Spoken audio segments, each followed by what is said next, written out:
The morning sun bathed the quiet town of Cedar Ridge in a golden glow, its dusty streets lined with modest homes and a single main road that led to a market square.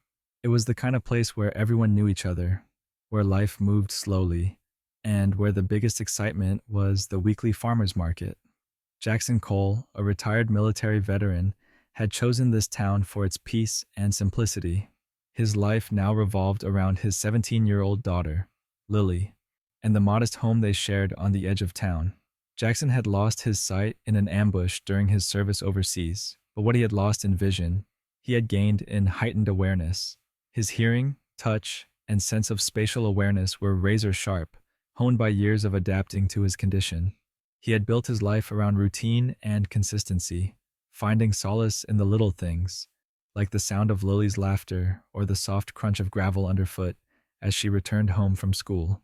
Lily had just left for the market, her favorite spot in town. She loved wandering through the stalls, chatting with the vendors, and picking out fresh produce for their meals. As she strolled through the market, a group of unfamiliar men lingered by a parked truck. They were out of place in Cedar Ridge, their leather jackets and coarse laughter drawing uneasy glances from the locals. One of the men, a wiry figure with a scar running down his cheek, noticed Lily. "Hey there," he called, his voice loud enough to turn heads. "You lost, little girl?" Lily froze, clutching her basket tighter.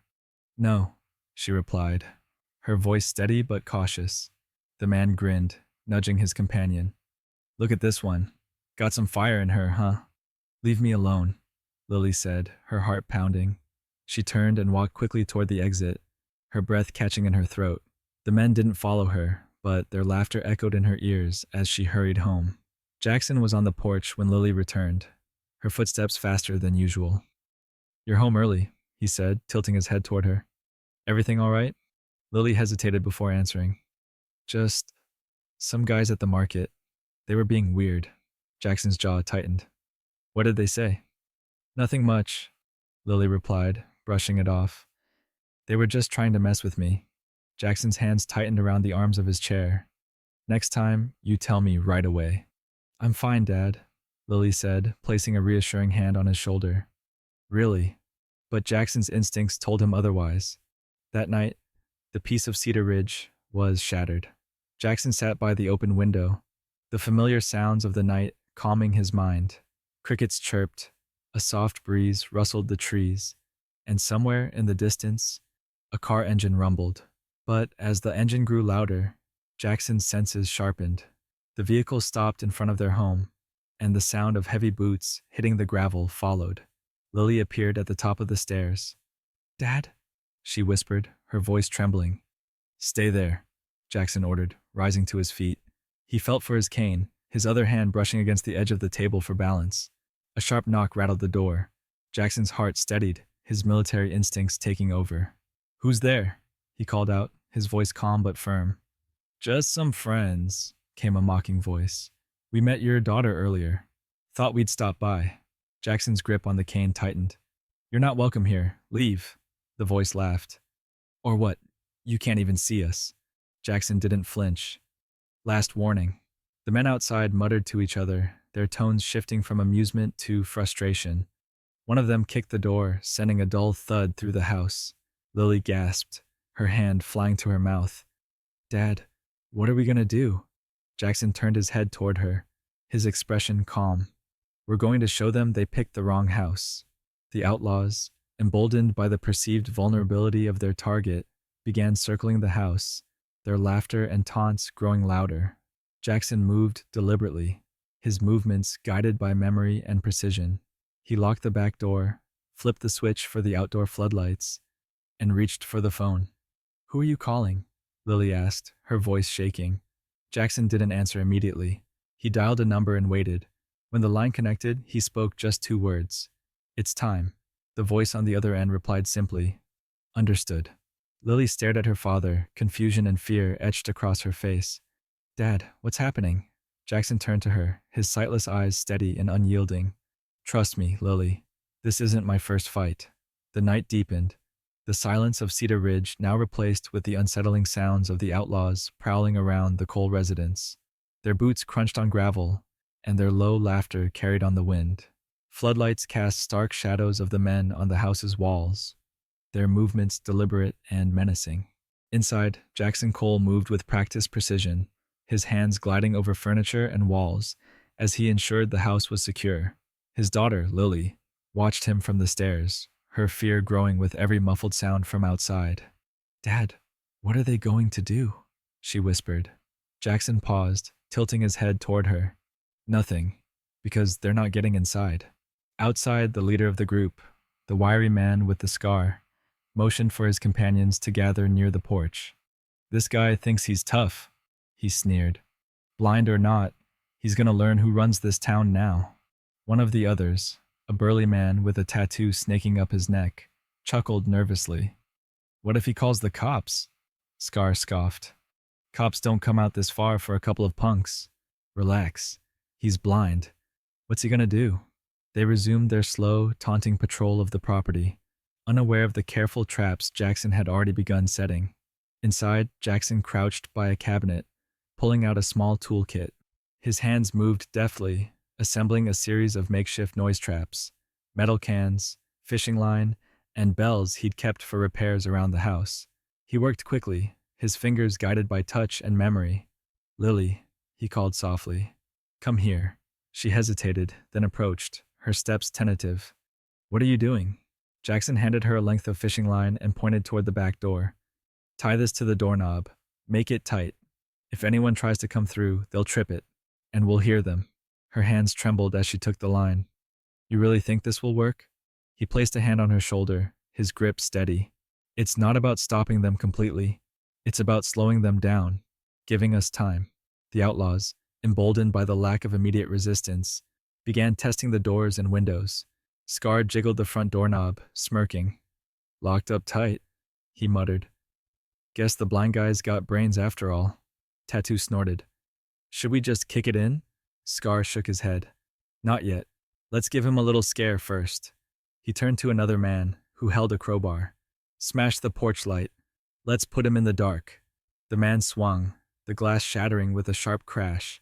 Inside, Lily jumped, her breath catching in her throat. Jackson, however, didn't flinch. Instead, he tilted his head slightly, listening to the subtle shift in the men's positions. "They're testing us," he murmured.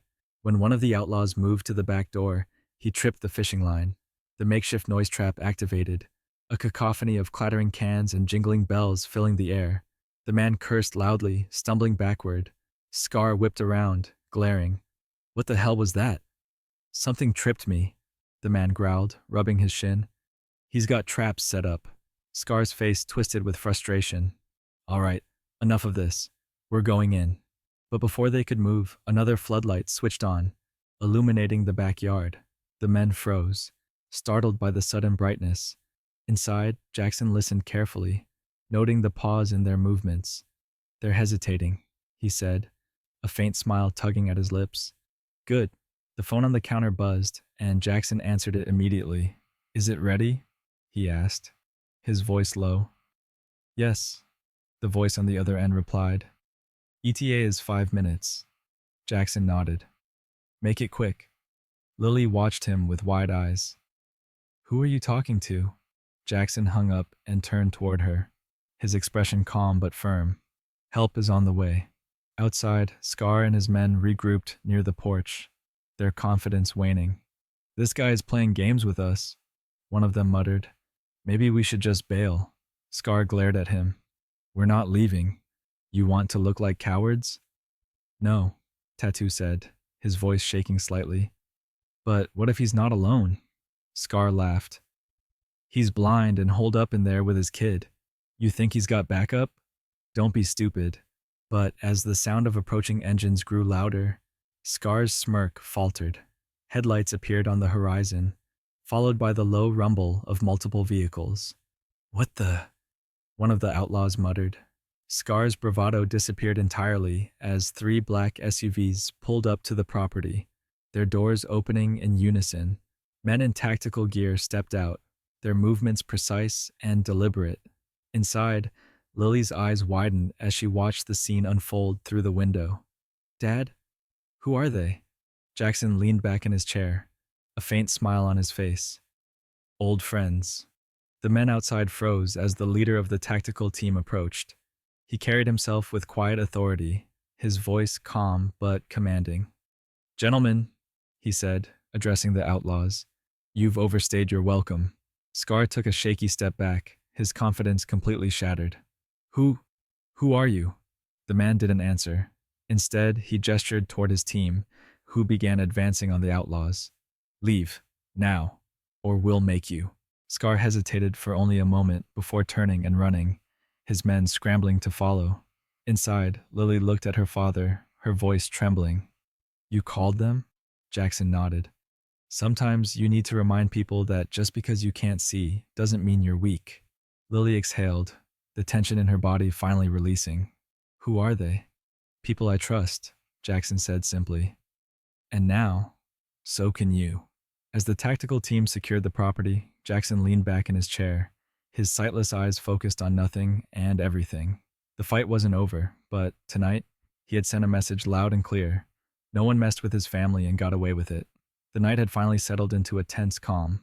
The tactical team, led by Jackson's old military friend, Captain Marcus Steele, secured the perimeter of the property. The outlaws had scattered, retreating into the shadows with their bravado shattered. Inside the house, Lily sat at the kitchen table, her fingers trembling as she gripped a cup of tea. Dad, she said softly, watching Jackson lean against the counter. Who are they? How do you know them?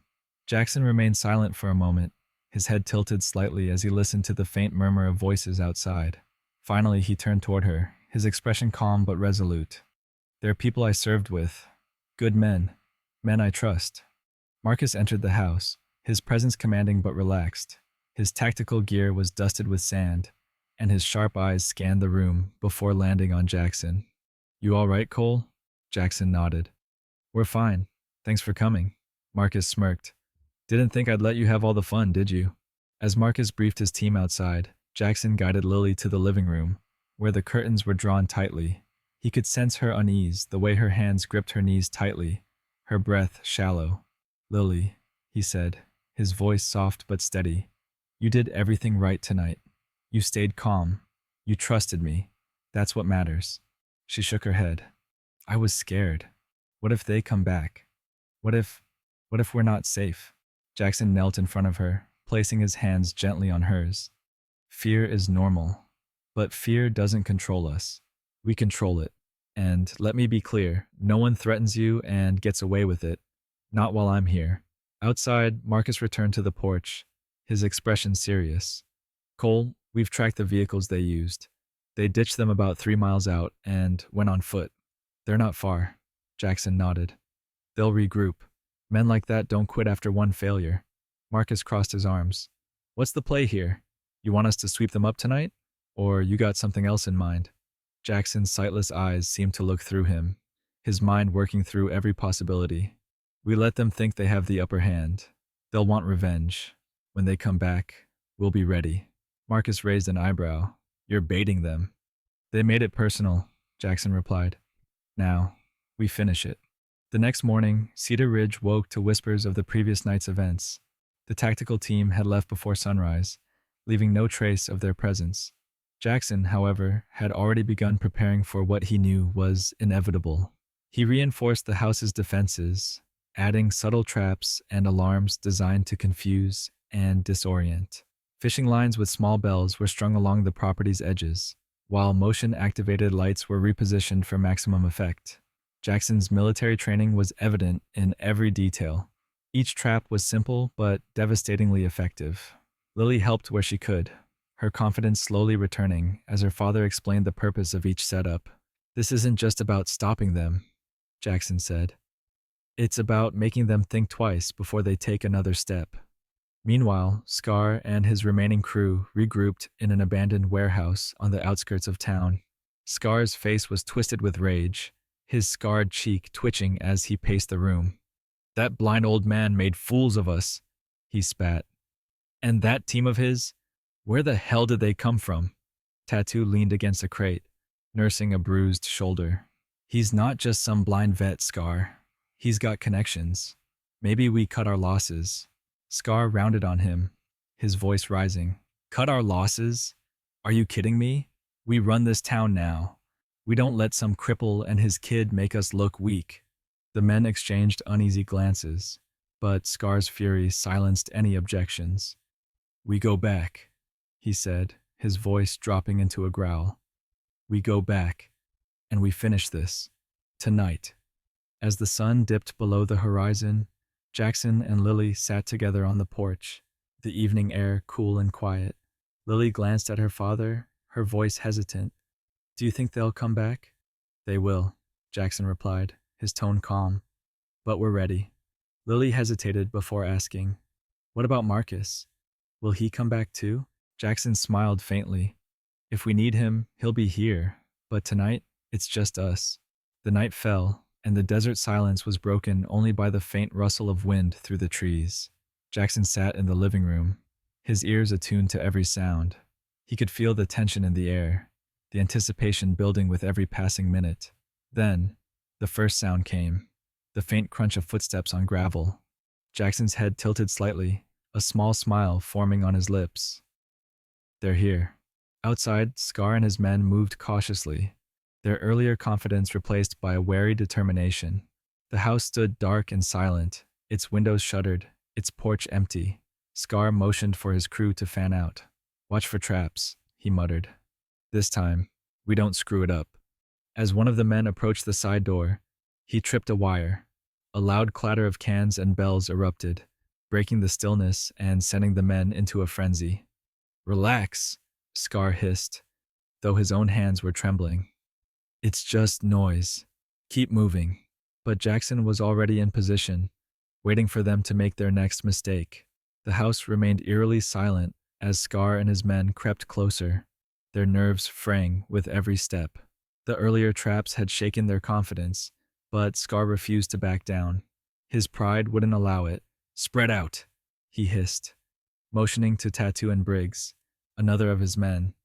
Find a way in, and keep your eyes open. Inside, Jackson sat in the living room, his ears tuned to every sound outside. He could hear their footsteps crunching on the gravel, the faint creak of the porch as one of them stepped onto it. A slight smile tugged at his lips. They were walking straight into his web. Tattoo moved toward the side of the house, his crowbar ready. He tested the window frame, finding it locked. It's tight, he muttered into his radio. Then break it, Scar growled.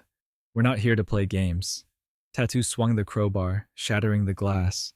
As he reached through to unlock the window, a sharp jolt sent him stumbling back with a yelp. Sparks flickered from the frame, an improvised electric current Jackson had rigged earlier in the day. What the hell? Tattoo shouted, clutching his hand. Scar's voice crackled over the radio. What happened? The window's rigged, Tattoo snarled. That blind old man. Shut up and keep moving, Scar barked. Briggs tried the back door, carefully jiggling the handle. It opened slightly, and he smirked. Got it, he whispered, stepping inside. But as he moved through the doorway, his foot caught on a wire, triggering a loud clanging of pots and pans that echoed through the house. Scar cursed. Keep it quiet, damn it. Inside, Jackson listened to the chaos, his movements calm and deliberate. He had mapped every inch of his home in his mind, and now he used that knowledge to stay one step ahead. He moved toward the kitchen, his steps silent. Briggs froze, his heart pounding as the noise subsided. Old man's messing with us, he muttered, gripping a knife from his belt. Jackson's voice came from the shadows, low and steady. You're not very good at this, are you? Briggs spun around, his eyes darting wildly. Where are you? He shouted. You're in my house, Jackson replied. That's all you need to know. Scar, still outside, was losing patience. Briggs, what's going on in there? Briggs backed toward the kitchen, his hands trembling. He's in here somewhere. Then handle it, Scar shouted, his frustration boiling over. But Briggs didn't have the chance. Jackson struck swiftly, using the butt of his cane to knock the knife from Briggs' hand. Before Briggs could react, Jackson delivered a calculated blow to his ribs, sending him sprawling to the floor. Briggs groaned, his breath coming in shallow gasps. Jackson leaned down, his voice cold. You picked the wrong house. Meanwhile, Scar had moved to the front door, his patience gone. He kicked it open, stepping inside with his gun drawn. The house was dark, the only light coming from the faint glow of the floodlights outside. His footsteps echoed as he moved through the hallway. "Come out, Cole," Scar shouted. "Let's end this." From the shadows, Jackson's voice replied, calm and unyielding. "It ended the moment you decided to threaten my daughter." Scar's grip tightened on his gun. "Big talk from a blind man. Let's see how tough you are." A faint click echoed through the hallway as Jackson triggered another trap. A series of flashbangs hidden in the corners of the room erupted, filling the space with blinding light and deafening noise. Scar staggered, his vision swimming and his ears ringing. Tattoo, still nursing his burned hand, rushed inside to help Scar, but he didn't get far. Jackson intercepted him near the stairs, using his cane to sweep his legs out from under him. Tattoo hit the ground hard, and before he could recover, Jackson disarmed him with a swift, practiced motion. "You should have stayed home," Jackson said, his voice devoid of emotion. Scar, disoriented but determined, stumbled toward the living room, his gun raised. "You're dead, Cole," he shouted, his voice shaking. But Jackson was already waiting. Using the sound of Scar's uneven breathing and footsteps, Jackson anticipated his position perfectly. He moved silently, closing the distance between them. Before Scar could react, Jackson struck, knocking the gun from his hand and delivering a series of precise blows that left Scar crumpled on the floor. Jackson stood over him, his sightless eyes steady, his voice calm. "This is what happens when you underestimate someone." As the commotion subsided, headlights appeared outside. Marcus and his tactical team arrived, their presence ensuring no escape for the remaining outlaws. They swiftly secured the scene, rounding up the men and ensuring Lily was safe. Marcus approached Jackson, a grin on his face. "You didn't leave much for us." Jackson smirked. "Figured I'd save you some work." Inside, Lily hugged her father tightly, her fear finally melting away. "I don't know how you did it," she said, her voice filled with awe. Jackson placed a hand on her shoulder. "Because I had to. For you." As the tactical team escorted the outlaws away, Marcus turned to Jackson. "You know this isn't over, right? Men like Scar always have someone pulling the strings." Jackson nodded. "Then let them come. I'm ready." The desert night grew quiet once more, the stars shining brightly above. Jackson sat on the porch with Lily by his side, the peace they had fought for finally settling over their home. But in the back of his mind, Jackson knew that this was only the beginning. The next morning, Cedar Ridge stirred to life, its dusty streets glinting under the early sunlight. News of the previous night's confrontation spread quickly, carried by whispers and curious glances. For the first time in years, the quiet town was buzzing with unease and a sense of awe at what Jackson Cole had accomplished. In the Cole household, Lily sat at the kitchen table, the events of the night still fresh in her mind. She watched as her father moved about the room, with practiced ease, his cane tapping lightly against the floor. Despite his blindness, there was an air of certainty in every step he took. "Dad," she began, breaking the silence. How did you know what to do last night? I mean, you weren't just defending us. You were ready for them. Like you knew exactly how they'd act." Jackson paused, his head tilting slightly as he considered his response. "Because men like them are predictable," he said finally. "They think fear is their weapon, but fear is only powerful if you don't know how to use it." Lily frowned. "But it's more than that, isn't it? You called someone. Marcus and his team didn't just show up by accident." Jackson leaned against the counter, his sightless eyes fixed on a point beyond the room. "There's a lot about my past I haven't told you, Lily. Things I hoped you'd never have to know." Later that day, Marcus returned, a folder tucked under his arm. He greeted Jackson with a firm handshake, then turned to Lily with a nod. "Mind if we talk?" he asked, his tone serious. Lily glanced at her father, who nodded. "It's all right," Jackson said. "You should hear this." Marcus laid the folder on the table and opened it, revealing photographs, maps, and a list of names. Lily leaned closer, her eyes scanning the documents. "Scar and his crew weren't acting alone," Marcus began. "They're part of a larger network, a smuggling ring operating across several states. Drugs, weapons, stolen goods. Cedar Ridge was supposed to be a quiet waypoint for them. Lily's stomach sank. And we got in their way. Marcus nodded. You did. And that's why they won't stop. They see it as a matter of pride. But there's more to this. He pulled out a grainy photo of a man in a suit, his face sharp and calculating. Victor Kane, Marcus said. The man pulling the strings. He's the leader of the ring, and he doesn't take failure lightly. Lily looked at the photo, then at her father. And he'll come after us, won't he? Jackson's expression remained calm. If he does, we'll be ready. As Marcus left, Lily turned to Jackson, her voice trembling. Dad, this isn't just a few bad guys. This is something bigger. How can we stop them? Jackson placed a reassuring hand on her shoulder. One step at a time, he said. We're not alone in this. His words comforted her, but the weight of the situation was still heavy. She couldn't shake the feeling that their lives had changed forever.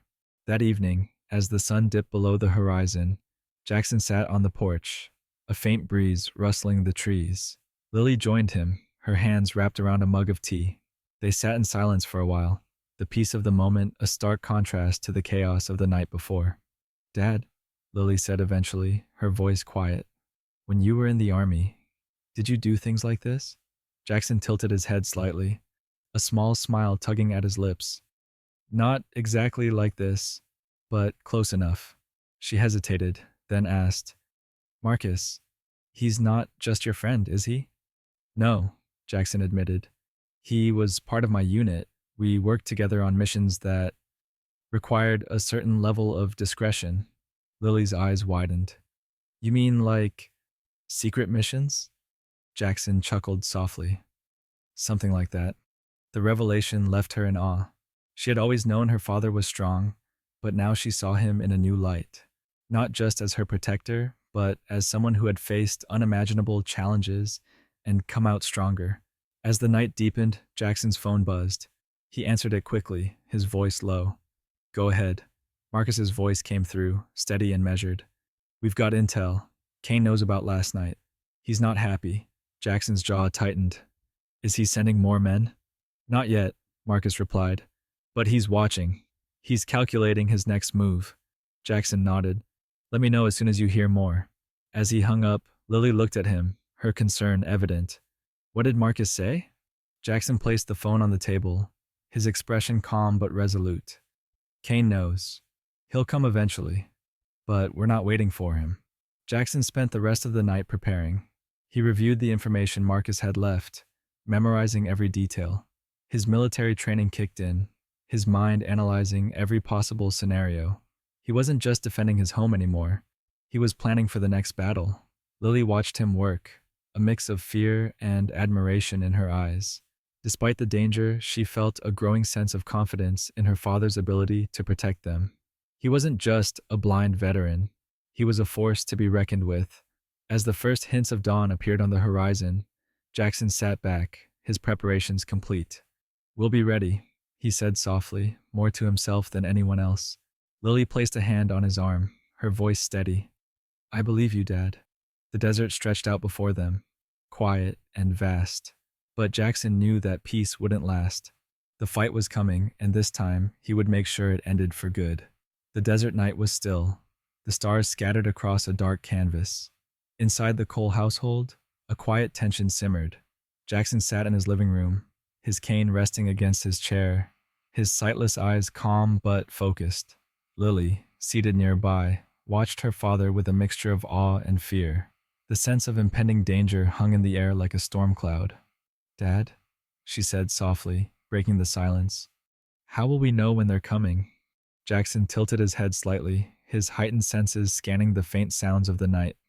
We'll know, he replied. Men like Kane don't move quietly. They want us to feel the weight of their arrival. Miles away, Victor Kane's convoy of black SUVs rolled down the highway, their engines humming ominously. In the lead vehicle, Kane sat in the passenger seat, his sharp eyes fixed on the road ahead. The defeat of his men the previous night had ignited his fury, but it had also piqued his curiosity. She's just a kid, and he's blind, Kane muttered, his tone laced with disbelief. How did they take down my crew? The driver, a burly man with a scar across his temple, shrugged. The old man must have been someone before he lost his sight. Kane smirked. Let's find out who he really is. Back at the house, the motion sensors activated, lighting up the yard in harsh white beams. Jackson sat up straighter, his head tilting slightly as he listened. The faint hum of engines grew louder, joined by the crunch of tires on gravel. They're here, he said calmly. Lily's breath caught in her throat. What do we do? Jackson stood, his movements deliberate and steady. Stay inside. Do exactly as I taught you. And remember, fear is just another tool. Use it. The SUVs came to a halt just outside the property, their headlights cutting through the darkness. Kane stepped out first, his tailored suit a stark contrast to the rugged landscape. He surveyed the house, noting the floodlights and the faint glint of metal traps along the perimeter. Careful, Kane said to his men. This isn't just some blind vet. He's prepared. The group began advancing cautiously, their weapons drawn. They spread out, circling the house like wolves stalking prey. Inside, Jackson moved to the kitchen, his hands brushing against the counter as he reached for a small device. It was a remote trigger connected to the series of traps he had set earlier. He pressed the first button, activating a loud alarm outside that echoed through the yard. The outlaws froze, their eyes darting around. What the hell was that? One of them muttered. Noise, Kane replied, his tone dismissive. Ignore it. But Jackson had anticipated this. The second trap triggered moments later, a series of flashbangs strategically placed around the property. The sudden bursts of light and sound disoriented the men, forcing them to retreat momentarily. Kane's fury boiled over. Enough of this, he shouted. Take him out. Two of his men rushed the back door, only to trip a hidden wire that sent a cascade of metal cans and bells crashing down. The noise was deafening, and the men stumbled back, their nerves fraying. Jackson's voice rang out from inside the house, calm and commanding. You don't belong here. Leave now, and this ends. Kane sneered, his voice dripping with contempt. You think you can scare me, old man? I've faced worse than you. From his position near the front door, Jackson smirked. You haven't faced me. As Kane's men regrouped, Marcus and his tactical team arrived silently, parking their vehicles just out of sight. They approached the property from the rear, their movements precise and coordinated. Marcus had anticipated Kane's retaliation, and he wasn't about to let Jackson face it alone. Positions, Marcus whispered into his radio. His team fanned out, covering every angle of the house. Inside, Jackson heard the faintest sound of Marcus's approach. A small smile tugged at his lips. Showtime. As Kane's men began their final push toward the house, Marcus's team struck. The tactical team moved with precision, taking down Kane's men one by one. The element of surprise was on their side, and within minutes, most of the outlaws were disarmed and subdued. Kane, realizing the tide had turned, retreated toward his SUV. But as he reached for the door handle, a firm voice stopped him. Going somewhere? Jackson stood on the porch, his cane in one hand, his other hand resting lightly on a holstered weapon. Kane froze, his jaw tightening. You're a dead man, he spat. Jackson tilted his head, his expression calm. You came to my home. You threatened my daughter. And now you're running? Kane's eyes darted around, searching for an escape. But Marcus stepped forward, his weapon trained on Kane. It's over, Marcus said. Drop it. For the first time, Kane hesitated. His bravado faltered, replaced by a flicker of fear. Slowly, he raised his hands. The tactical team secured Kane and the remaining outlaws, loading them into their vehicles. As the convoy drove away, the desert night grew quiet once more. Marcus approached Jackson, a faint smile on his face. You're still as sharp as ever. Jackson nodded. You were right on time. Inside, Lily hugged her father tightly, tears streaming down her face. It's over, she whispered. For now, Jackson replied. But if they come back, we'll be ready. The stars above shone brightly, the desert calm and still. Jackson sat on the porch, Lily by his side, the weight of the night lifting slowly. The battle was won, but the war was a reminder of the lengths a father would go to protect the ones he loves.